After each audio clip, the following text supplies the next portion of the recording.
Hey everybody, how you doing? Well, that's good. Welcome to PHLY Flyers pregame presented by Bet365. Download the Bet365 app. Use code PHLY365 when you sign up. Whatever the moment, it's never ordinary at Bet365.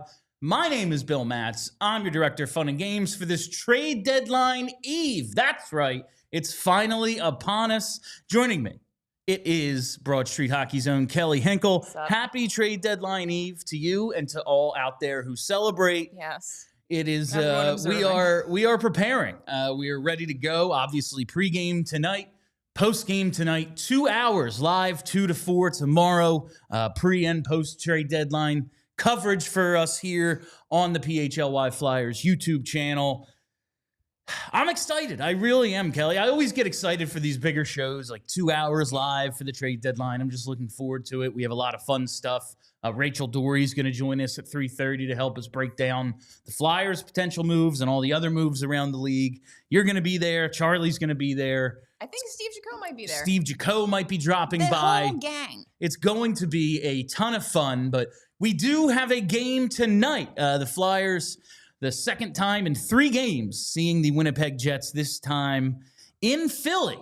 And that is where we will start, as I learn to talk again. With tonight's lineup, it appears, as of now, nothing changes. That means Scott Laughton in the lineup. The lines at morning skate today were the same. Cates, Forster, Brink, Couturier, Tippett, Mishkov, Laughton, Kuzmenko, Konechny, and then that Paling, Peltier, Delorier line. The defense is what it has been. I guess that's the odd thing here is, you look at what Torts said today. Charlie tweeted it out. All the line combos is going to be the same. Torts said he considered changing things up to try and spark TK, but he likes how the Cates and Couturier lines are going and doesn't want to lose that. Thinks TK's struggles are all about TK and not necessarily who he's playing with. I don't think he's wrong. I somewhat agree. I think his struggles have something to do with his lack of interest or lack of ability to shoot the puck all that much. Yeah. I will say, while Travis Konechny is struggling, he is still putting up decent number of assists. Mm-hmm. He's still over a point a game for the season. I'm not ready to, oh my God, TK's killing him out there. You want to see him score. Like I was saying to Charlie the other day, 20 goals at the halfway point. Mm-hmm. Oh man, he's on pace for 40.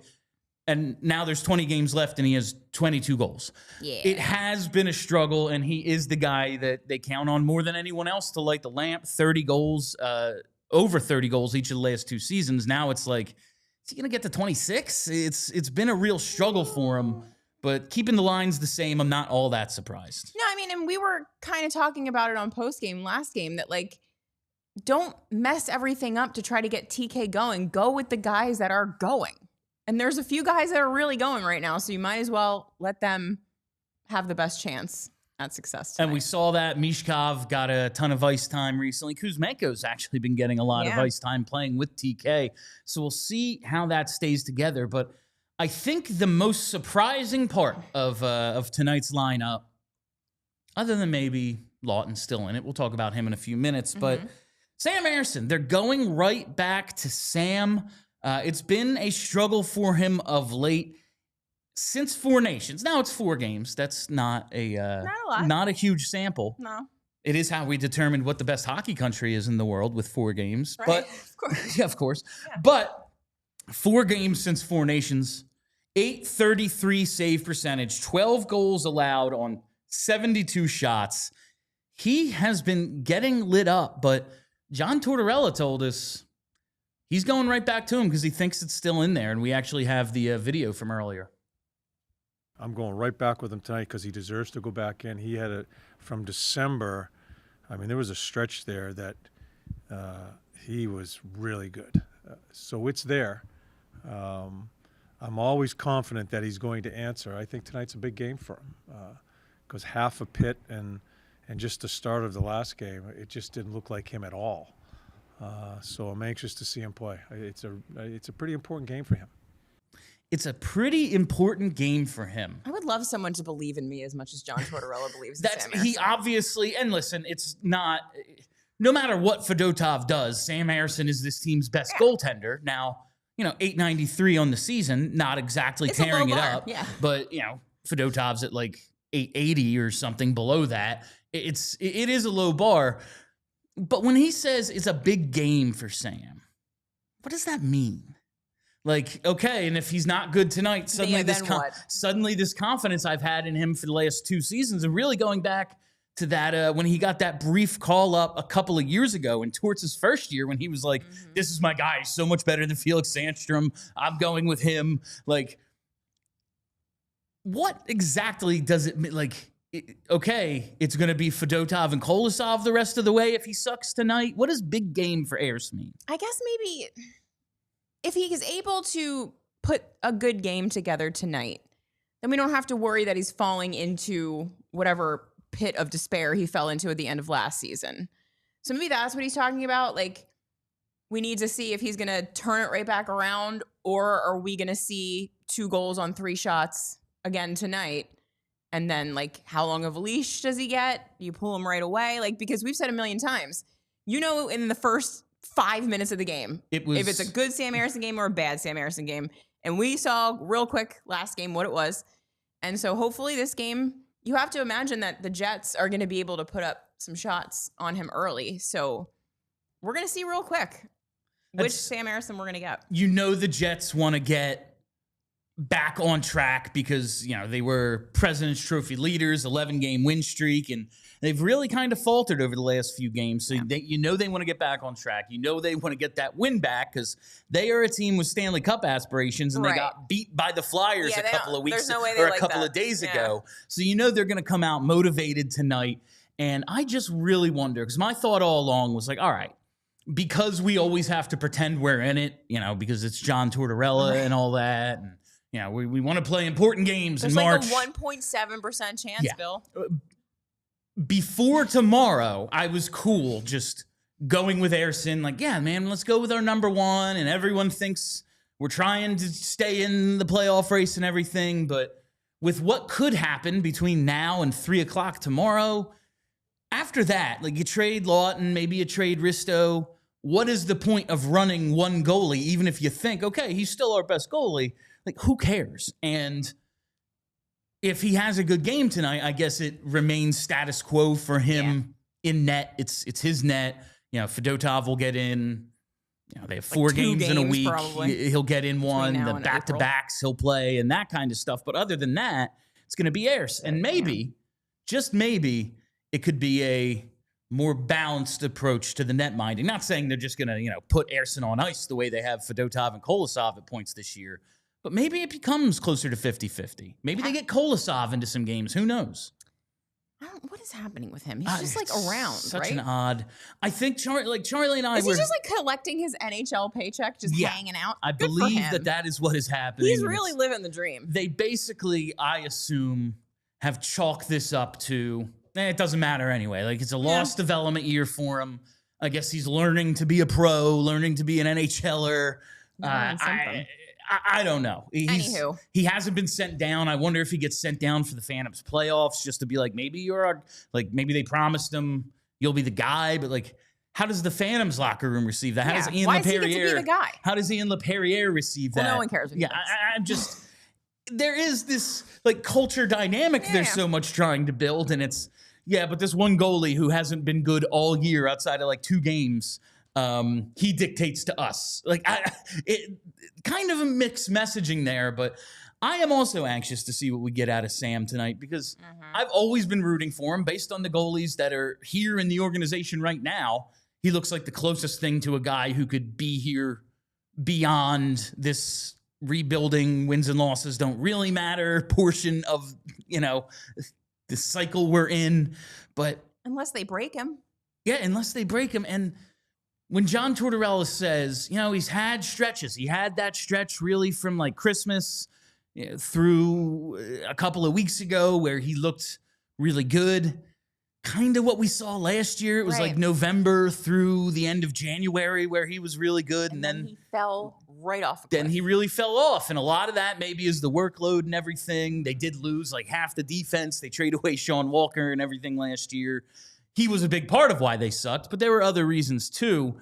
Just wonder if they are starting to see, what I think a lot of us see is, I think Ersson could be a quality backup in this league. But other than stretches, like his good stretches are really, really strong. He looks great. 920-ish save percentage those times. And then his bad stretches, like right now, 833. Like that's just not bad. That's real bad. That's bad in 1987. Like it's not just bad right now. Yeah. That's almost 70 points below league average. That's not good enough. So I guess I am anxious to see him play as well. What exactly does big game mean for Sam? I don't know. Are you going to suddenly, after all this time, change your opinion? No. You're going to change what the workload is? It just seems unlikely as much as I think they just should, because what's the point? They should, because if they think that they want him here long-term, they should be thinking about him long-term. And if the season is lost in the sense that there's no playoff push, like this isn't last season, we're not going to really try to get in here at the end. It's not happening. There's no real point in running him into the ground and risking another injury when you have a guy, a large man, who you can throw in there, and in his last couple of games has looked good enough, especially the last one. That's the weird part about this to me. And I know Torch just kind of has his... He has his guys. He has confidence in some guys. He doesn't in others. And the backup goalie position for the last 2 years since the Carter Hart, since he left the team in, January 20th. Yeah. Since then, he's had only confidence in Ersson. So maybe that continues. And we know he doesn't love Fedotov, but it's like Kolosov's even worse. So we got to go with it. But he has been better lately. Play sometimes. He has been better lately, Fedotov. And if you are going in like every night we play the guy who we think can win us the game, or at least give us a chance to win the game, maybe it's just a little streak. But that's been Fedotov, at least for like this week. I don't even know if it... I don't have any confidence in Fedotov. I don't expect the coach to, but he has been better. There's no question about that. And so if you're looking at this, okay, it's a big game for Sam. If you actually believe you're in the playoffs, it's a big game for the team too. Yeah. I mean, we talked about it on the last pregame. Like, riding the hot hand is not a new thing. Like, that's not a radical strategy on the part of NHL coaches. And Sam Ersson was trash. Fedotov came in, and he played a pretty solid game. And then you went right back to Ersson. And that's, like, I get you. Okay, your number one goalie gets leeway and stuff. That's like... for an established number one netminder. Right. Man, if you have Connor Hellebuck and he has a couple of bad games and the backup comes in and looks solid, you go right back to Connor Hellebuck because he rules. Right. Sam Ersson has a career 893. I don't What are we talking about? Yeah. I don't understand. It's like a very weird, I mean, Charlie does it. Like this very weird, like, respect for Sam Ersson's game that, like, I don't know where it came from. Because he's been fine at best. He's got like his good stretches are good, yeah. But like then they're mixed with bad ones, and the bad ones count just as much as the good ones. And then his overall numbers are pretty much garbage because there's kind of equal parts, good and bad. So I don't understand why we're just like, no. Got to give it to Sam. He's our guy. Why? Why is he your guy? If he had a stretch last year where he's 930 for a couple of months, but then ends at 895 or whatever the hell he was, that means he was equally bad when he was bad. And this year, if he had that 920 run, but he's still 893, that means he's really, really bad. Like, it's not as if you should have a ton of confidence in the guy. yes, he has the ability over the other ones to give you a great game. Certainly. If you had to bet on one of those 3 goaltenders, surely you're going to bet on Sam Ersson. Without question. But it is a 50, like just based on how this math works with his numbers, it is a coin flip. Yeah. What you're going to get out of Sam Ersson is a coin flip.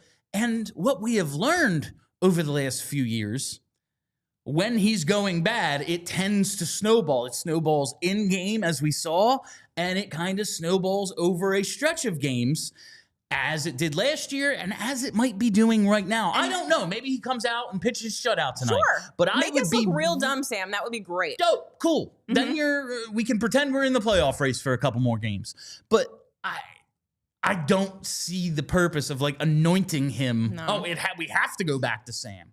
For what reason? No, I think for what reason? And I think that's what the big game is talking about. It's stopping the snowball that you're referring to that we've seen several times from him. He's got to put a stop to it now. If he has another bad game, I'm just going to assume he's going to be bad for at least the next week and a half. What if big game, and I want to get to the Laughton and some deadline stuff, and this is deadline related. What if big game means, yeah, we're not going to wait till the offseason to add a goaltender to this roster? Because, like, I have no idea what the hell they're going to do with Ivan. Who's available tomorrow? I don't know. Nobody. It would...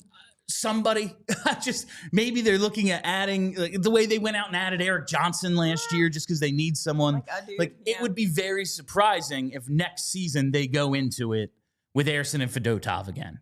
That would be weird. They're got to do something this summer. Maybe something starts tomorrow if Ersson. Maybe. I don't know if that's the best way to make decisions. I'm just trying to. What exactly does big game mean? But I guess we'll find out tonight. I suppose we'll find out tonight. And now.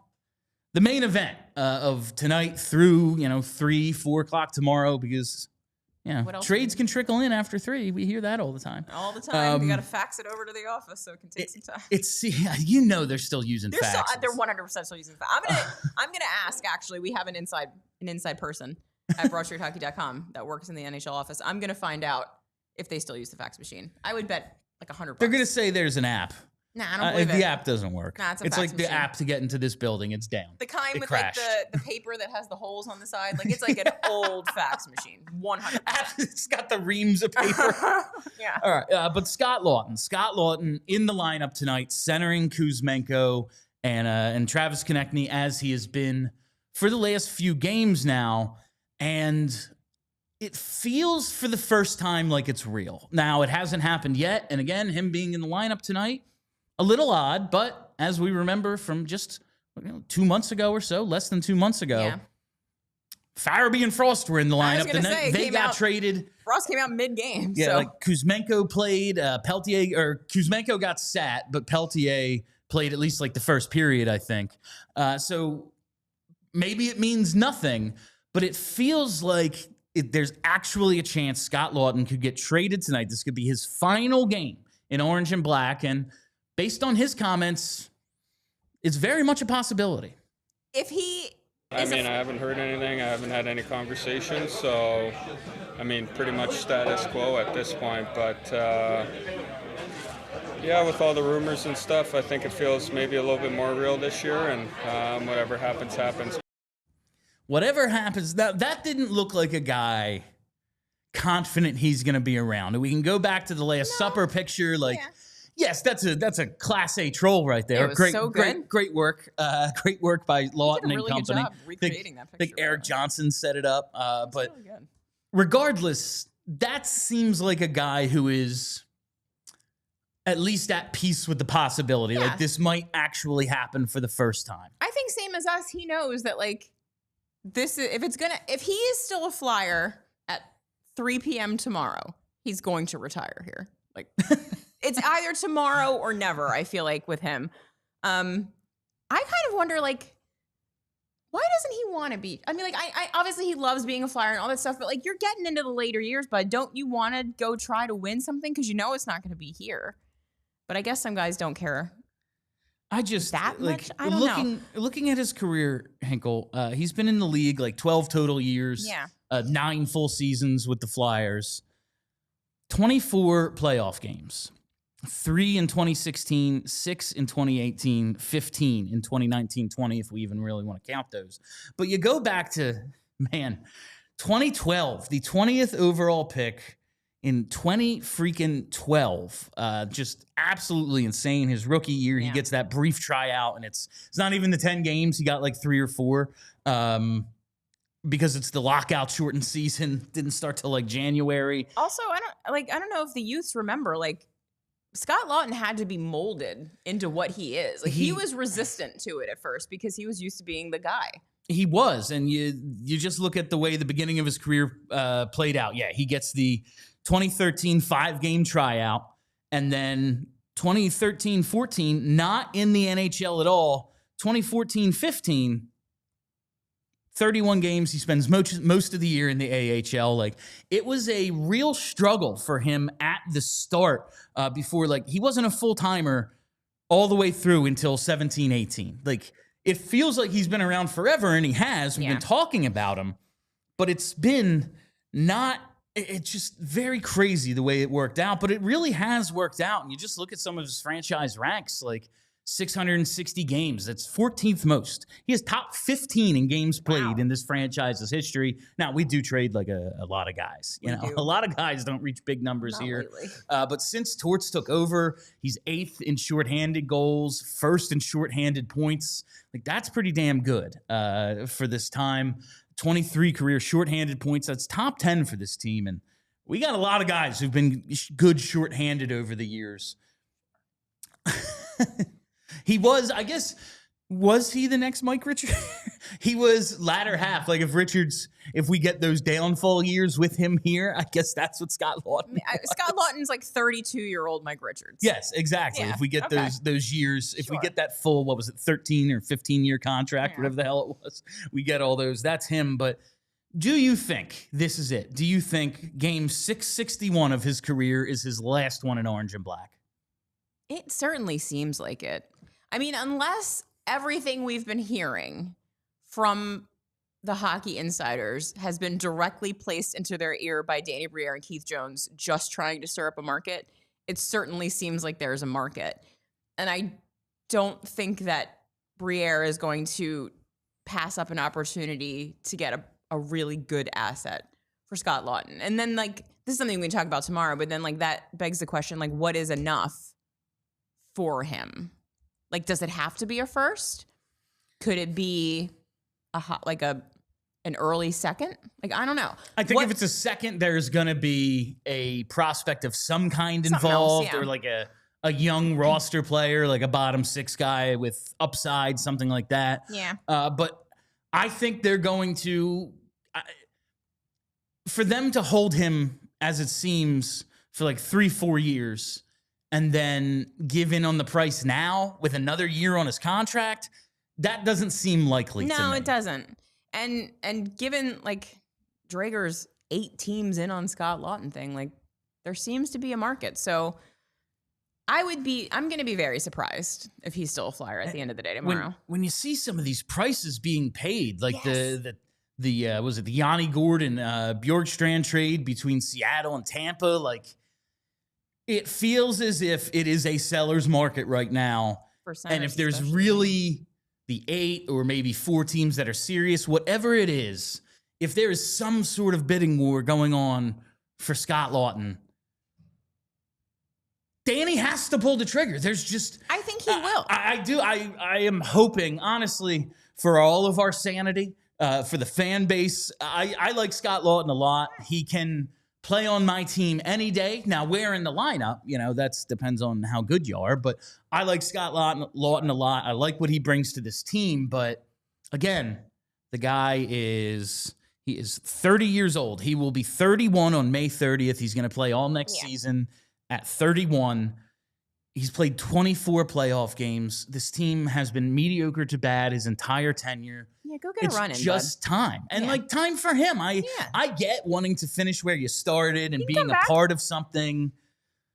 But, yeah, and that's the, Sign him for, like, league men for 2 years. Patrick Sharp's back in the organization. This guy has over 600 games played here. There's a job for him somewhere. Like, this front office. Nick Schultz is still in the organization. Jason Smith is in the organization. Yeah, I don't think this front office is going to, like, Claude Giroux anybody on a trade. Like, I feel like they're not going to, like, I'm sure they've been very communicative with him. I don't think, like, I'm sure if there was a conversation where Laughton was like, I'd like to come back, I don't think that they would promise him that they would bring him back and then not do it. Like, I just feel like there's probably not going to be any bridges burned if they trade him. I don't think there's going to be any bad blood at all. So he could come back if he wants. No, he can absolutely come back at some point, whether it's late in his Coach career. the power play. Like, I mean, what's it going to get worse? He's certainly at least learned what not to do with the power play. So I guess he's on it now, so he knows exactly what it is. And speaking of Scott Laughton and that power play and his scoring, let's get to tonight's bets. That's right. This pregame pick segment is brought to you by Bet365. Use code PHLY365 when you sign up. Well, whatever the moment, it's never ordinary at Bet365. Must be 21 or older and physically located in PA. If you or someone who knows a gambling problem wants help, call 1-800-GAMBLER. A pair of bets tonight, and it is Scott Laughton anytime goal at 4-1. Why not? Your final game, you get one last goal with the Flyers. He's I think that would be a really cool send-off for him. Maybe he scores in the first period, and then they yank him out of the lineup, and another 4-goal game. We get to another 4-goal game. That's Flyer. Like, how many? I know we ran through the list, but like, he has a 4-goal game this year. Who was even the last one to do it? Wasn't it Leclerc? Like against the Habs or something, who he just maybe he's able to do that. But I'm rooting for Scotty. It would be cool if he lights the lamp one last time, gets that celebration with his teammates. They give him the belt. They wish him goodbye. We get that emotional goodbye video the way we got the Wayne Simmons goodbye after the outdoor game against the Pens. That got me good. Yeah. That was like the end of Clerks 3. And I am going to bet on John Tortorella's confidence in Sam Ersson, Kelly. I have Sam Ersson over 23.5 saves. A bold strategy. At -110. On your part. I'm not saying he's going to play a great game, but I think the Jets are going to come out and not be stymied by the Flyers defense again. No, probably not. I think Ersson at least repays the coach for his confidence in him. Listen, I would love to see it. So over 23. We need 24 saves out of Ersson. I'm not asking for the world here. I'm rooting for you, I'm asking for, if you stop 24 out of 30 , that's a horrible game. And not great. This still pays off. But I was going to say, but Bill still wins. Yeah, we still win. That is the whole point to me of sports gambling, is the emotional hedge. It pays off even when your team doesn't. All right, I believe we have a few super chats, so let's get to those. And it is our usual suspects. Lead it off with our friend Gary B. Kelly repping Pearl Jam and Gritty. Let's go Flyers. We were talking about that. They have some theme games coming up. Another Pearl Jam night, but no shirt. What's the point of this? The Flyers? There is, because there's also a Springsteen and a Grateful Dead night. And they have shirts. And I did see at least a shirt for Grateful Dead. I don't know about the other two. Dan, if you're listening, I would like another Pearl Jam shirt. That's all I'm going to say. I'll pay extra for it. Last Pearl Jam night, I do remember watching the broadcast. I think I heard 2 Pearl Jam songs the whole night. No, they don't play any Pearl Jam on Pearl Jam night. They have the cover band before. pregame. Mm-hmm. It did seem to be a 90s-ish theme, They put the banner down on the concourse. Some Bush, I guess people like that. Some Green Day, all that stuff. But all 90s things that we grew up with. But it wasn't like we're playing all Pearl Jam tonight. No. It's not as if they have a limited discography. I only know 2 songs, but they've been around for 40 years. They got to have a ton of songs. They got a lot of songs. Yeah. And also, if you want me to buy your special ticket, I need a T-shirt. Thank you. All right. And one from JH here. JH says, is it more active this trade deadline, or am I just impatient? I feel like last year there was a run-up during the week, too, wasn't there? Yeah, it feels like there's some stuff going on. Yeah, this year feels, I don't know if it's the cap going up or what's going on, but there seems to be more teams mixing it up this year. I will say, one, for content purposes, hoping Danny holds out until around 3 o'clock tomorrow when, 2 o'clock tomorrow. 2:07. When we go live, maybe 2:15, something like that.